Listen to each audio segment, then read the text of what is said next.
It is Wednesday, April 24th, and the Expedition 35 crew on board the International Space Station has spent part of its day taking care of their own emergency preparedness. The rest of the day working on a range of scientific and technical experiments that are the heart of their mission of discovery. Flight engineers Pavel Vinogradov and Roman Romanenko have spent their afternoon disassembling the docking assembly of the Progress ship that's now docked to the station at the Piers docking compartment. That vehicle is scheduled to stay at the station until July.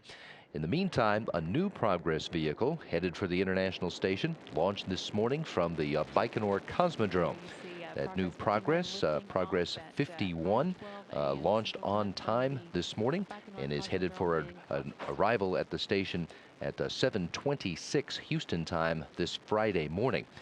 Now, one of the antennas for the Kurs automated docking system did not deploy properly, and the Russian flight controllers are currently assessing their options while continuing with the engine firings that are refining the approach of the Progress vehicle to the space station.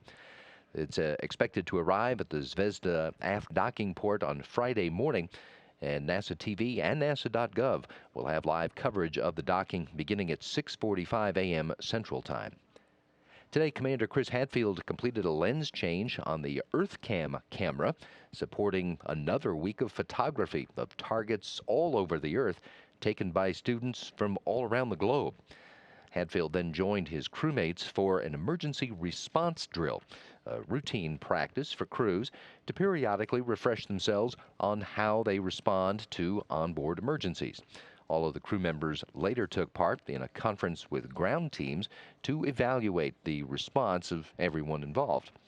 Hadfield also helped flight engineer Chris Cassidy with an ultrasound session, getting images of a variety of targets on Cassidy's body for study by surgeons, and as well with an eye toward developing better telemedicine techniques for use in the future in space, but also on the ground.